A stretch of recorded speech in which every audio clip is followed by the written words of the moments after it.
Sony's first attempt at a handheld console, the PlayStation Portable, felt like a revelation when it launched, essentially carving a niche out for itself as a portable PS1 mixed with a PS2 in terms of power and scope. Naturally, there's a huge library of games that includes more than just a few hidden gems, so here's our picks of the underrated bangers available on the PSP. But first, do you want to get your hands on each of our uploads earlier than anyone else? Well, be sure to become a member down below for 1 King Coin or a Freedom Buck.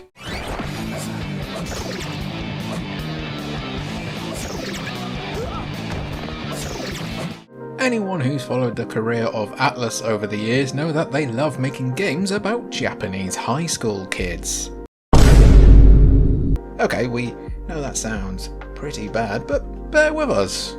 While games like Persona or Shin Megami Tensei might focus more on the supernatural, Atlus's lesser known PSP release Kenka Bancho Badass Rumble, developed by Spike Chunsoft no less, aimed for a Yakuza-esque take on real-life Japan. Specifically, how a delinquent high school student wants to be the strongest in all of Japan, and the 47 tough guys that are standing in his way. Kenka Bancho is actually a long-running series in Japan, but Badass Rumble is the only time the series has been brought to the West, making it a real hidden gem for the PSP. You control a Bancho, which is another word for a delinquent leader in Japanese, from one of the 48 regions across Japan, with each school offering their own special move to start the game with. In what can only be described as either a brilliant or unfortunate bit of planning by all of the school districts, the Banchos of all 48 districts have gathered in the fictional city of Kyoto for their respective school field trips. Yes, it is a bit like the Warriors kinda, but with more lunch boxes. With 7 days and an open world to explore, you need to hunt down your rivals and prove yourself as the strongest Bancho in all of Japan. With multiple endings and plenty of replay value, Kenka Bancho is definitely among the PSP's most underrated gems. And underrated gems don't get much more underrated than this next game, no matter how many times they tried. Underrated, I'll say it one more time.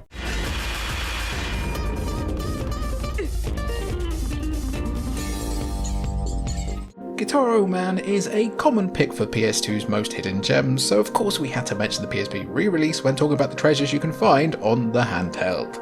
You'd think that another chance on a platform as popular as the PlayStation Portable would help a game like Guitar Man to shine, but despite positive reviews, the re-release Guitar Man Lives still flopped compared to other PSP games on the market at the time.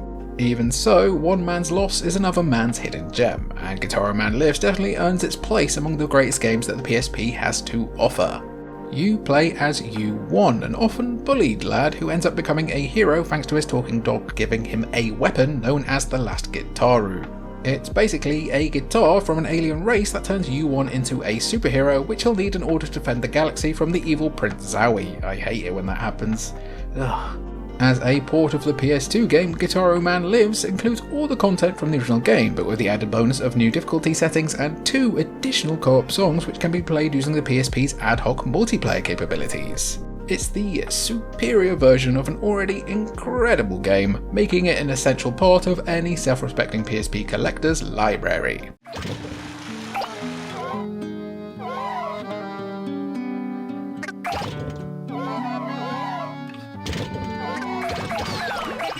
We gotta hand it to him, it was a bold move to try and develop a Katamari game for the PSP, considering the game typically utilises 2 analog sticks for its ball-rolling gameplay. The PSP meanwhile didn't even have an analog stick, just some weird little nub that often caused more problems than it solved. Nub. That's a satisfying word to say. Nub. Almost as if to prove that point, me and my Katamari didn't even use the nub, instead opting to utilise the PSP's D-pad and face buttons to emulate the dual analog stick controls. It's not quite a one-to-one translation, but it's a pretty clever solution to a hardware problem, making me and my Katamari a worthwhile hidden gem on the PSP just for novelty's sakes alone. Does anyone remember the Medal of Honor game on PSP? I can't remember what it was, but it had a really weird solution to the second analog stick. I think it was the face buttons as well. Do you remember it? Medal of Honor? Let me look. 1 second. Medal of Honor Heroes, that was it. Yeah, love that game. What a game. Anyway, back on track. As for me and my Katamari, the premise is still the same as it ever was. The king of all cosmos has been a bit of a prancing doofus and has destroyed something massive. Our channel would always be safe, wouldn't it? Instead of an entire galaxy this time, it's merely a tropical island, so the king resolved to fix his mistake by creating new islands instead, and by fix his mistake, he means to send you, the prince, to various locations to roll up as much junk as possible to create huge Katamaris, which he'll then convert into islands. Me and my Katamari is as zany and madcap as the rest of the series, but with the added benefit of fitting in your bucket. Thanks PSP, and let's thank this next game for making synthwave a thing. Technically, sort of, it did.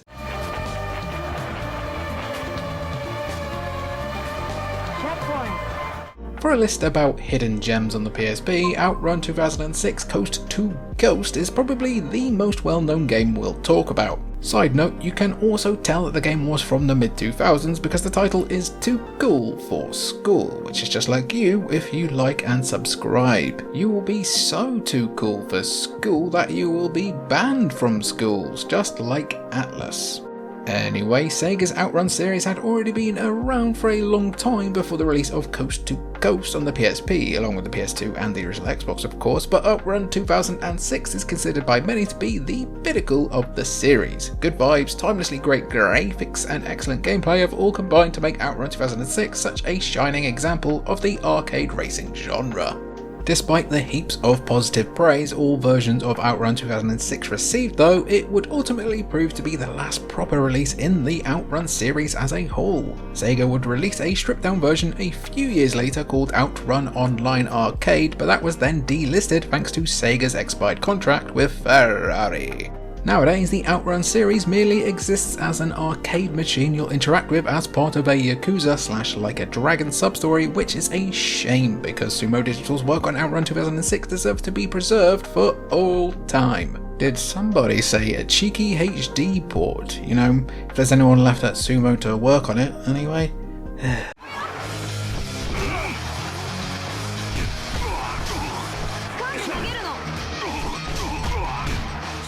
It's pretty easy for a game to be considered a hidden gem when it never launched outside of Japan, so it's no wonder that even some of the most devout Yakuza / Like a Dragon fans haven't played Black Panther.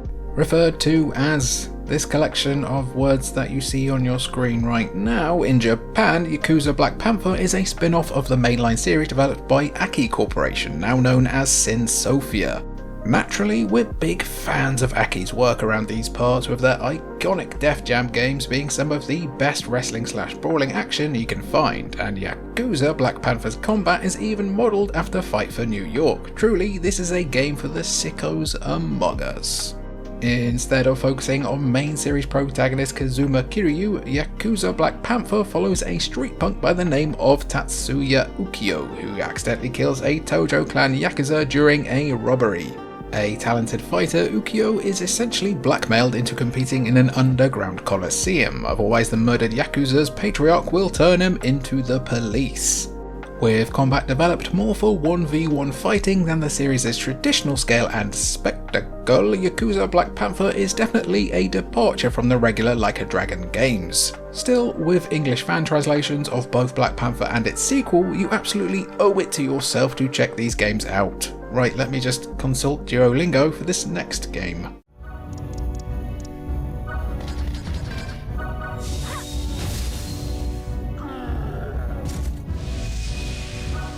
If you remember Jeanne d'Arc from our best PSP RPGs list, welcome back, and also we think we got the pronunciation right this time, maybe? It's like it's in another language or something.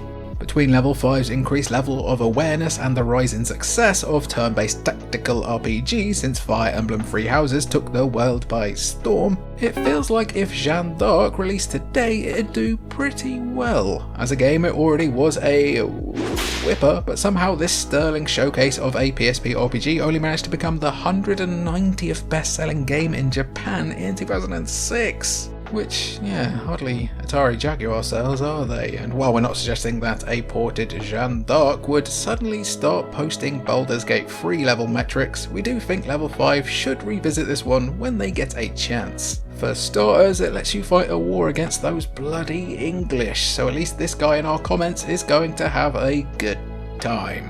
Set during a fictionalized and fantasized version of the 100 Years' War, you control Jeanne, who you'll likely know as Joan of Arc, as she seeks revenge against the English, bloody English, for burning down her village and generally just being nuisances to the French, bloody English. Oh, and also the Duke of Bedford made a deal with a demon leader, so the bloody English are commanding demonic soldiers. Good luck with that, bloody English. The gameplay itself is pretty much what you'd expect from your standard Fire Emblem release, complete with a rock paper scissors style weapon matchup system, but the mix of history and fantasy makes Jeanne d'Arc a real PSP treat.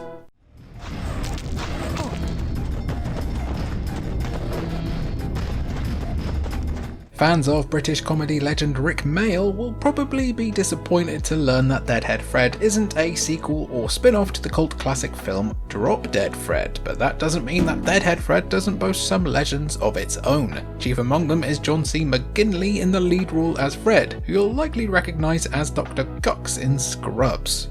If that isn't enough to convince you that Deadhead Fred is more than just a hidden gem, it's a diamond, then how about the fact that you're literally playing as Fred's brain and eyes in a jar, investigating your own murder case? Wait, that doesn't sound cool to you? You're wrong.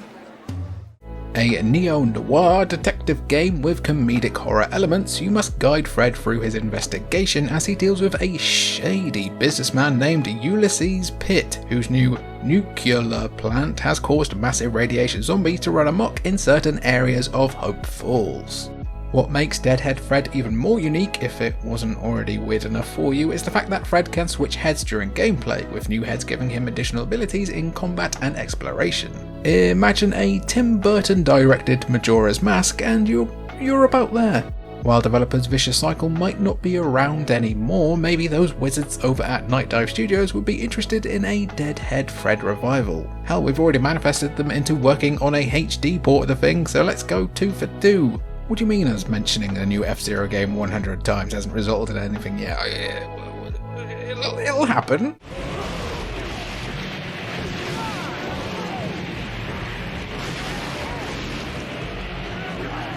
Despite being one of the most powerful character archetypes in fiction, there's not many games out there that truly let you loose as a necromancer. Sure, killing your enemies so you can revive them and sick them on your other enemies only to keep repeating the cycle is about as OP as it gets, but games are at their most fun when they let their player run rampant sometimes. Undead Knights understood this more than most, allowing players to control one of 3 warriors brought back from the dead, blessed or cursed with the ability to bring their enemies back as zombies as well. After being murdered by a king and his vindictive wife, I hate when that happens, Undead Knight follows House Blood as they're resurrected looking for revenge. Naturally, that means rampaging across this medieval hellscape, murdering enemies and defiling their remains as you turn them into your decaying and loyal revenants. The gameplay itself plays like a cross between Dynasty Warriors and Pikmin, with large-scale battles that allow you to command hordes of zombies to do your bidding. You're no slouch in a fight yourself though, which is handy when it comes time for Undead Knight's many boss fights. If you like dark fantasy, random heavy metal soundtracks and being a bit of a goth, consider trying Undead Knights. If you have fallen on your head at any point, we'd also recommend this next game.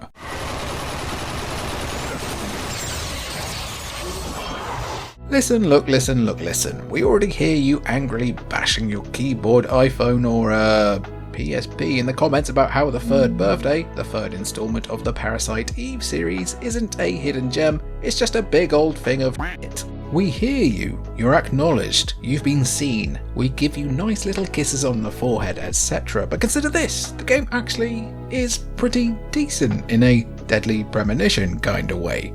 Sure, the story is a lot of incomprehensible bollocks that's nearly impenetrable regardless of if you're a Parasite Eve fan or not, but there's an almost irresistible charm in seeing what fresh nonsense the third birthday can drum up from seemingly nowhere. Try to make sense of this fuster gluck is next to impossible, but that's part of the fun, right?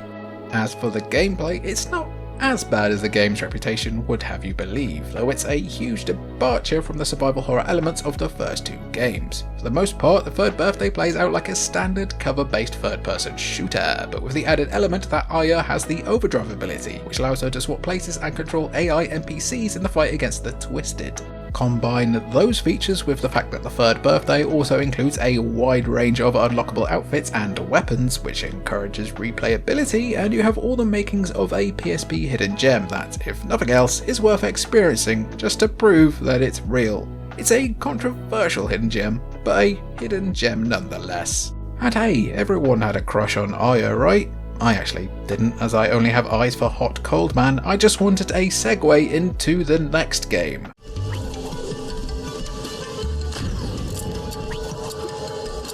There have been plenty of games over the years that have played with the player's perspective. Games like Paper Mario or Fez have explored the possibility of gameplay in both a 2D and 3D space, but perhaps none have touched on this concept quite as well as Crush for the PSP. On its surface, Crush looks like your regular push the blocks around kind of puzzle game, of which yeah, there have been plenty of them, but Crush's main gimmick is main protagonist Danny's ability to cross the 3D level into 2D, opening up new pathways in the process. You might not be able to reach a faraway platform in 3D, but cross the level into 2D and you might have more success. As you progress through the game's 40 levels, Crush introduces new mechanics and obstacles that will really challenge the old thinker box, but the simplicity of the game's core feature means the solution is never too far away. However, the arguable real highlight of the game is the story, which sees Danny exploring his own mind and memories through the cognitive regression utilizing psychiatric heuristics device. Turns out the P is silent in acronyms as well, somehow. Anyway, Danny's been struggling with insomnia all his life and turns to Dr. Rubens and his experimental Crush device to find a solution, with each world confronting different trauma in Danny's life. For a game from 2007, this exploration of mental health in gaming is actually pretty ahead of its time, but it's the puzzle mechanics and gameplay that makes this an easy game to recommend. And that was our video going over just some of the hidden gems on the PSP. Did you like the video? Did you not? Or did you have for breakfast? What are you looking forward to for tea? Be sure to let us know down in the comments down below. I've been Jimmy for Cultured Vultures, and thank you for watching.